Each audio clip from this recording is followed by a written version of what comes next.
حضرت ابو ہریرہ رضی اللہ تعالی عنہ ایک روایت نقل کرتے ہیں،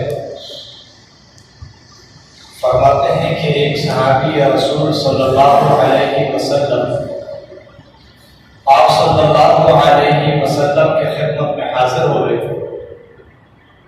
اور ان نے عرض کیا، یا رسول اللہ صلی اللہ علیہ وسلم مجھے اختصار کے ساتھ نصیحت فرما دیجیے، لمبی چوڑی نصیحت نہ ہو، مختصر نصیحت۔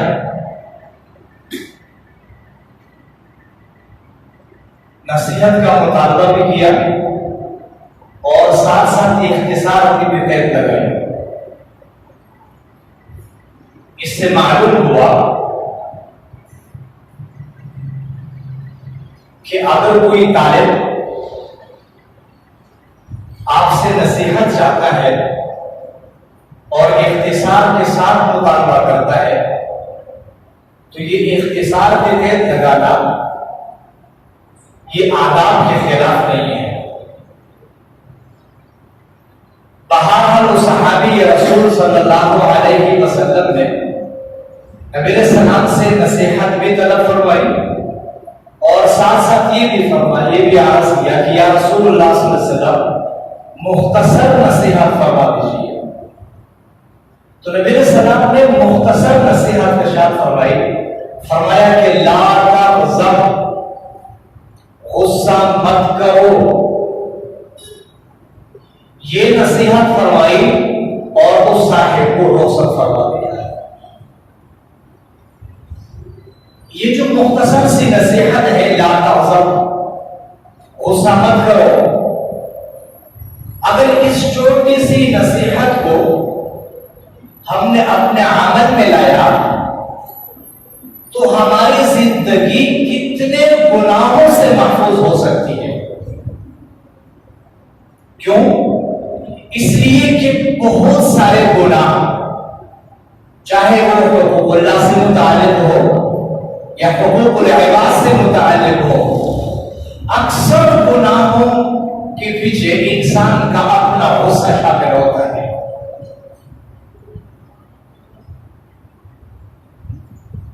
غصہ مت کرو، اس کا مطلب یہ نہیں ہے کہ انسان کے اندر غصے کا معنی ہی ختم ہو،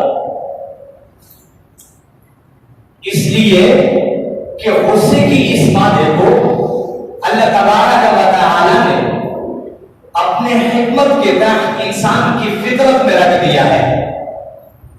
غصہ مت کرو کا مطلب یہ ہے کہ انسان اپنے غصے کے اوپر قابو پائے، اپنے غصے کو کنٹرول کر لے، لیکن جہاں پر شریعت کے خلاف ورزی ہو رہی ہو وہاں پر غصہ کرنا یہ غیرت ایمانی کا عین تقاضا ہے۔ ہماری اسلام آباد میں مندر کی تعمیر ہو رہی ہے، شریعت کے بالکل خلاف ہے، مسجد کو گرایا جا رہا ہے، شریعت کے بالکل خلاف ہے۔ اب ایسے موقع پر ہر اس انسان کے دل میں غصہ ہونا چاہیے جس کے دل کے اندر ذرہ برابر بھی ایمان ہو۔ کیوں؟ اس لیے کہ اللہ تبارک و تعالی نے قرآن مجید فرقان حمید میں ارشاد فرمایا، ان الشرک لظلم عظیم، شرک کو قرآن پاک نے ظلم عظیم سے تعبیر فرمایا ہے، لیکن ہمارے یہاں اس ظلم عظیم کی بنیاد رکھی گئی۔ اللہ رب العزت تمام تر گناہوں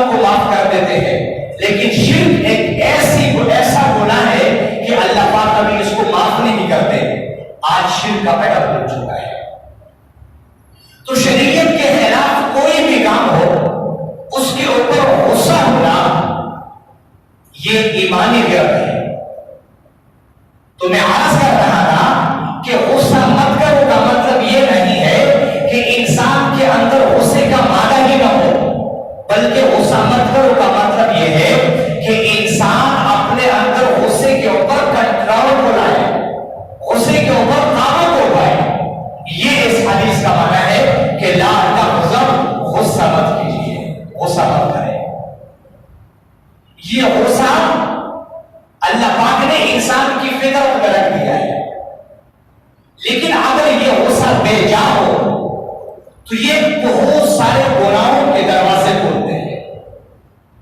تکبر ہو، حسد ہو، بغض ہو، غیبت ہو، یا حقوق العباد کا ضائع ہونا ہو، گالی گلوچ ہو، قتل و غارت ہو، یہ تمام تر وہ گناہ ہے جس کی بنیاد غصہ سے ابھرتی ہے۔ بھئی آپ کو جس بندے کے اوپر غصہ ہے، اگر وہ آپ کا ماتحت ہے تو آپ سب سے پہلے آپ ان کو جسمانی سزا دیں گے۔ اگر آپ جسمانی سزا دیں گے تو یہ ظلم ہے، اور حدیث پاک میں ارشاد فرمایا کہ ظلم قیامت کے دن اندھیرا ہے۔ اگر آپ جسمانی سزا نہیں دیتے تو آپ گالی دیں گے، اور گالی کو حدیث پاک میں فرمایا کہ سراسر فسق ہے، بندہ فاسق ہو جاتا ہے۔ اور اگر آپ گالی نہیں دیں گے تو ڈانٹ ڈپٹ کریں گے، اور ڈانٹ ڈپٹ کے نتیجے میں اس کی دل آزاری ہوگی، اور روحانی تمام تر بیماریوں میں سب سے بری بیماری دل آزاری ہے۔ اور اگر اور زیادہ غصہ ہو تو آپ اس غصے کے نتیجے میں اس کو قتل کریں گے، اور یہ کفر ہے۔ یہ تمام تر گناہ یہ غصے کے نتیجے میں وجود پا رہے ہیں۔ لیکن اگر یہ صاحب ایسا ہے کہ جو آپ کے قابو میں نہیں ہے، آپ کے قابو سے باہر ہے، تو اب آپ اس کی قیمت کریں گے۔ جب بھی آپ ان کے سامنے ہوں گے، آپ ان کے سامنے بات نہیں کر سکیں گے، لیکن جیسے وہ آپ کے نظروں سے گزر ہوگا، اب آپ اس کی پیٹھ پیچھے ان کی برائیاں بیان کرنا شروع کرو گے۔ بھائی یہ ایسا ہے، یہ ویسا ہے، تمام تر برائیاں بیان کرو گے۔ اب یہ برائیاں اگر ان کے اندر پائی جا رہی ہے تو یہ غیبت ہے۔ اگر یہ برائیاں ان کے اندر پائی نہیں جا رہی تو آپ اس کے اوپر تہمت باندھ رہے ہیں۔ اور بعض بات یہ ہوتا ہے کہ انسان غیبت کے اندر اتنا آگے چلا جاتا ہے، اتنا آگے چلا جاتا ہے کہ غیبت کرنے سے انسان کے قلب کو سکون ہی نہیں ملتا، اور اس نتیجے پر ہو جاتا ہے کہ وہ کہتا ہے کہ اگر کبھی مجھے قابو پانے کا موقع ملا تو میں ان کا چہرہ نوچ لوں، ان کو یہ تکلیفیں پہنچاؤں۔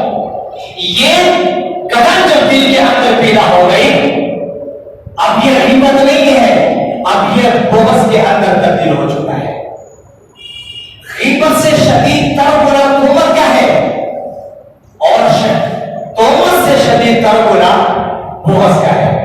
یہ تمام تر وہ گناہ ہے جس کی بنیاد غصہ سے مبنی ہے۔ یہ تمام وہ گناہ ہے جس کو وجود اس غصہ سے مل گیا ہے، جس کے اوپر انسان کو غصہ ہوتا ہے، انسان قطعاً اس کے ترقی کو پسند نہیں کرتا۔ اگر اس کو کوئی نعمت مل رہی ہے یا کئی ترقی ہو رہی ہے تو سب سے پہلے غصے کی اس حالت میں انسان کے دل کے اندر یہ خواہش پیدا ہوتی ہے کہ یہ نعمت اس سے چھین جائے، مجھے ملے یا نہ ملے لیکن اس سے چھین جانی چاہیے۔ اور بعض دفعہ یہ کیفیت اور یہ خواہش پیدا ہو جاتی ہے کہ اس کے پاس جو نعمت ہے یہ اسے چھین جائے اور مجھے مل جائے، یہ اس میرے درجے سے زیادہ گھٹیا ہے۔ اور بعض دفعہ ایسا خواہش پیدا ہو جاتا ہے کہ انسان دل میں یہ خواہش رکھتا ہے کہ اس سے یہ نعمت چھین جائے، اور اس نعمت کی وجہ سے ان کو جو مقام اور مرتبہ ملا ہے اس سے یہ محروم ہو جائے۔